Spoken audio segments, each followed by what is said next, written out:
भगवान श्री कृष्ण श्रीमद् भागवत गीता में अर्जुन को समझाते हुए कहते हैं, हे पार्थ, वह शीघ्र ही धर्मात्मा हो जाता है और सदा रहने वाली परम शांति को प्राप्त होता है। हे अर्जुन, तू निश्चय पूर्वक सत्य जान के मेरा भक्त नष्ट नहीं होता। इसी जन्म में बहुत ही शीघ्र सब प्रकार के दुर्गुण और दुराचारों से रहित होकर 16वें अध्याय के पहले, दूसरे और तीसरे श्लोकों में वर्णित दैवी संपदा से युक्त हो जाना अर्थात भगवान की प्राप्ति का पात्र बन जाना, शीघ्र धर्मात्मा बन जाना और जो सदा रहने वाली शांति है उसकी एक बार प्राप्ति हो जाने पर फिर कभी अभाव नहीं होता, जिसे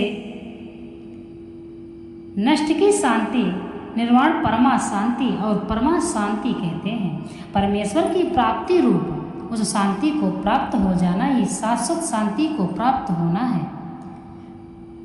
प्रति जाने पद का क्या अर्थ है और इसके प्रयोग का क्या अभिप्राय है? प्रति उपसर्ग के सहित ज्ञा धातु से बना हुआ है। प्रति जाने पद है। इसका अर्थ प्रतिज्ञा करो या दृढ़ निश्चय करो होता है। यहाँ उसके प्रयोग से भगवान ने यह भाव दिखलाया है कि अर्जुन, मैंने जो तुम्हें अपनी भक्ति का और भक्त का ये महत्व बताया है उसमें तुम्हें किंचित मात्र भी संशय न रखकर उसे सर्वथा सत्य समझना और दृढ़तापूर्वक धारण कर लेना चाहिए। मेरा भक्त नष्ट नहीं होता। इस कथन का क्या अभिप्राय है? यहाँ भगवान श्री कृष्ण बताते हैं, यहाँ भगवान के कहने का यह अभिप्राय है कि मेरे भक्त का क्रमशः उत्थान ही होता रहता है, पतन नहीं होता। अर्थात वह ना तो अपनी स्थिति से कभी गिरता है और न उसको नीच योनि या नरक आदि की प्राप्ति रूप दुर्गति की ही प्राप्ति होती है। वह पूर्व कथन के अनुसार क्रमशः दुर्गुण दुराचारों से सर्वथा रहित होकर शीघ्र ही धर्मात्मा बन जाता है और परम शांति को प्राप्त हो जाता है। ऐसे किसी भक्त का उदाहरण भी है बिल्व मंगल। अनेकों उदाहरण हैं। अभी हाल का उदाहरण भक्ति रसपूर्ण श्री कृष्ण कृष्णामृत काव्य के रचयिता श्री बिल्व मंगल जी का है। दक्षिण के कृष्णवेणी नदी के तट पर एक ग्राम में रामदास नामक भक्त ब्राह्मण निवास करते थे। बिल्व मंगल उन्हीं के पुत्र थे। पढ़े लिखे थे, शांत शिष्ट साधु स्वभाव थे, परंतु पिता के मरने पर कुसंग में पड़कर ये अत्यंत ही दुराचारी हो गए थे। वेश्या के यहाँ पड़े रहना और दिन रात पाप कर्म में रत रहना ही इनका काम हो गया था। चिंतामणि नामक एक वेश्या पर ये अनुरक्त थे। वेश्या नदी के उस पार रहती थी। पिता का श्राद्ध तथा इसीलिए ये दिन में उसके घर नहीं जा सकते थे। तन घर में था पर मन वहाँ लगा था। श्राद्ध का काम समाप्त होते होते शाम हो गई। ये जाने को तैयार हुए। लोगों ने कहा, आज पिता का श्राद्ध है, मत जाओ। परंतु उनकी कौन सुनता। दौड़े नदी तट पर पहुँचे। तूफान आ गया। मूसलाधार पानी बरसने लगा। केवट ने डरकर नाव को किनारे बांधकर पेड़ों का आश्रय ले लिया। बड़ी भयावनी रात हो गई। इन्होंने केवटों को समझाया, लालच दिया, परंतु जान देने को कौन तैयार होता। इनकी तो लगन ही दूसरी थी। कुछ भी आगा पीछा न सोचकर ये नदी में कूद पड़े। किसी स्त्री को सड़ी लाश बही जा रही थी। अंधेरे में कुछ सूझता तो था ही नहीं। फिर ये तो उस समय कामांध थे। इन्होंने समझा लकड़ी है और उसे पकड़ लिया। ना मुर्दा का ख्याल ना दुर्गंध का। दय योग से पार पहुंच गए और दौड़कर चिंतामणि के घर पहुंचे। घर का दरवाजा बंद था, पर इनकी छटपटाहट तो अजीब थी। इन्होंने दीवार फांदकर अंदर जाना चाहा। हाथ बढ़ाया, एक रेशम का सा कोमल रस्सा हाथ लग गया। वह था काला नाग सर्प। फन दीवार पर था, नीचे की ओर लटक रहा था। ये उसकी पूंछ पकड़कर ऊपर चढ़ गए। भगवान की लीला थी। सांप ने इन्हें काटा नहीं। इन्होंने जाकर चिंतामणि को जगाया। वह इन्हें देखते ही सहम सहमी सी रह गई। उसने कहा, तुम इस भयावनी रात में नदी पार होकर बंद कमरे में कैसे आए? बिल्वमंगल ने काठ पर चढ़कर नदी पार होने और रस्से की सहायता से दीवार पर चढ़ने की कथा सुनाई। वृष्टि थम चुकी थी। चिंतामणि दीपक हाथ में लेकर बाहर आई। देखती है तो दीवार पर भयानक काला नाग लटका था और नदी के तीर पर बड़ा मुर्दा पड़ा है। बिल्वमंगल ने भी देखा और देखते ही वे कांप उठे। चिंतामणि ने प्रदर्शना करके कहा, तू ब्राह्मण है। अरे आज तेरे पिता का श्राद्ध था, परंतु एक हाड़ मांस की पुतली पर तू इतना आसक्त हो गया कि अपने सारे धर्म कर्म को तिलांजलि देकर इस डरावनी रात में मुर्दे और सांप की सहायता से यहाँ दौड़ा आया।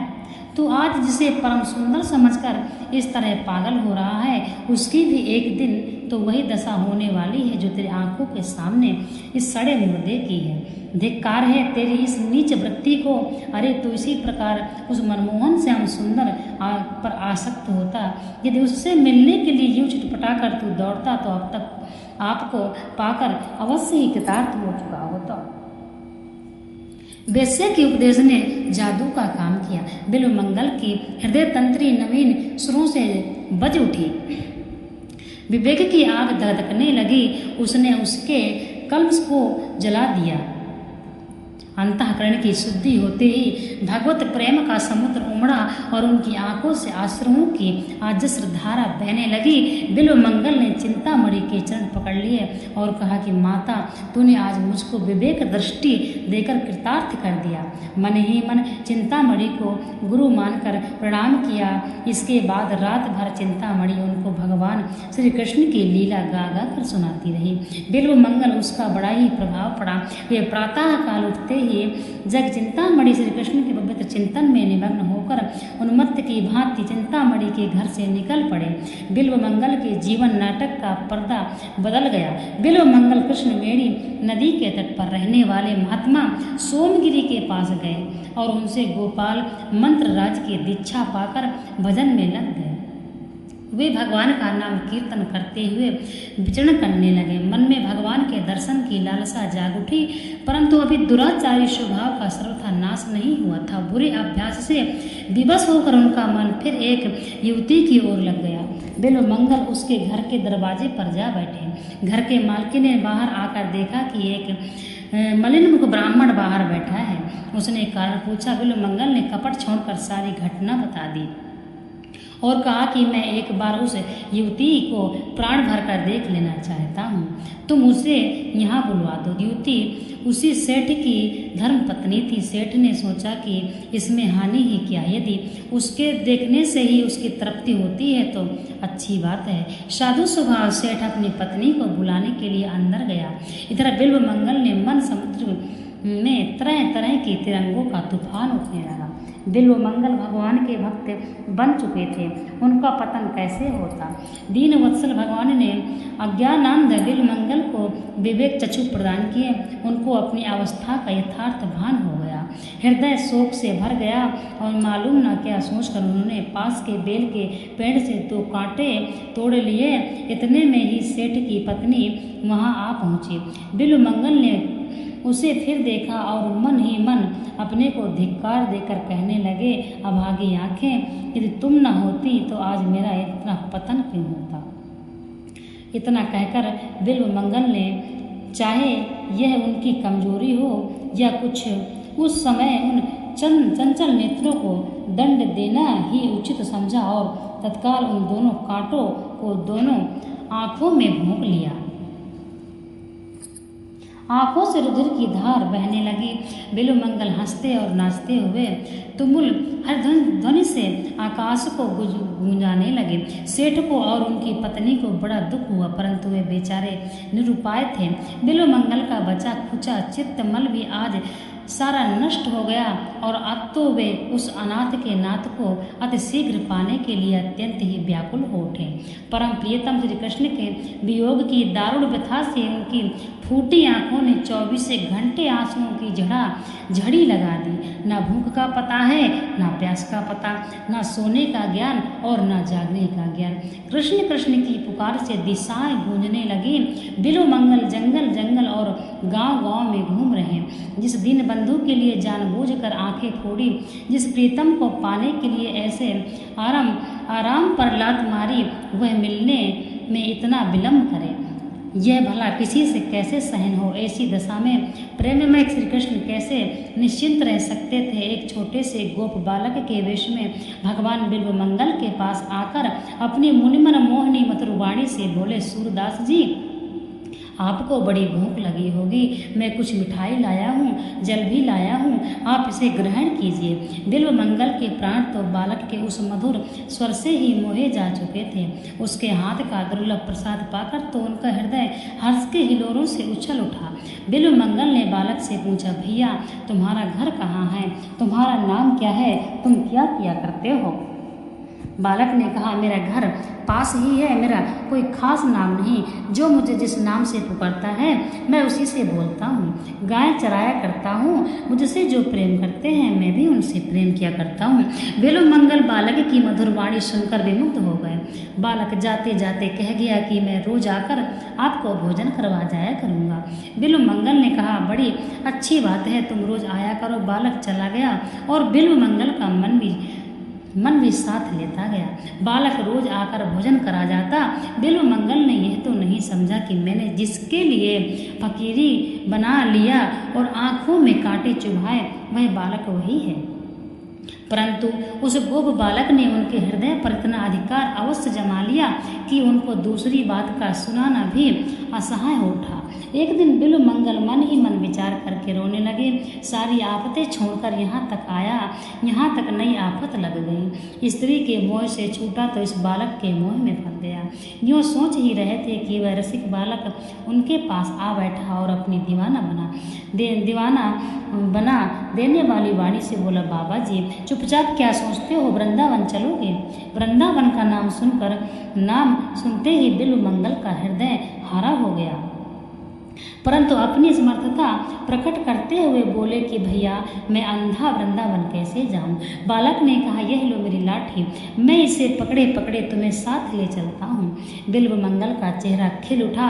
लाठी पकड़कर भगवान भक्त के आगे आगे चलने लगे।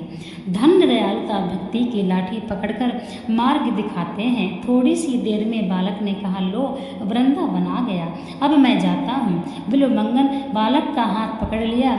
हाथ का स्पर्श होते ही सारे शरीर में बिजली दौड़ गई। सात्विक प्रकाश से सारे द्वार प्रकाशित हो उठे और बिल्वमंगल ने दिव्य दृष्टि पाई। उन्होंने देखा कि बालक के रूप में साक्षात मेरे श्याम सुंदर ही है। बिल्वमंगल का शरीर पुलकित हो उठा। आंखों से प्रेम के आंसुओं की अनवरत धारा बहने लगी। भगवान का हाथ उन्होंने और भी जोर से पकड़ लिया और कहा, अब पहचान लिया, बहुत दिनों के बाद पकड़ सका हूँ प्रभु, अब नहीं छोड़ने का। भगवान ने कहा, छोड़ते हो कि नहीं। शिव बिल्वमंगल ने कहा, नहीं, कभी नहीं, त्रिकाल में भी नहीं। भगवान ने जोर से झटका देकर हाथ छुड़ा लिया। भला जिसके बल से बलवान्विता होकर माया ने सारे जगत को पददलित कर रखा, उसके बल के सामने बेचारे अंधे शिव मंगल क्या कर सकते थे। पर उन्होंने एक ऐसी डोरी से उनको बांध लिया था कि जिससे छूट कर जाना उनके लिए बड़ी टेढ़ी बात थी। हाथ छुड़ाते ही बिल्वमंगल ने कहा, जाते हो पर स्मरण रखो, हे कृष्ण, तुम बलपूर्वक मुझसे हाथ छुड़ा कर जाते हो, इसमें क्या आश्चर्य है। मैं तुम्हारी वीरता तो तब समझूं जब तुम मेरे हृदय से निकल कर जाओ। बिल्वमंगल अत्यंत दुराचारी थे, भक्त बने और पतन का कारण सामने आने पर भी बच गए तथा अंत में भगवान को प्राप्त करके कृतार्थ हो गए।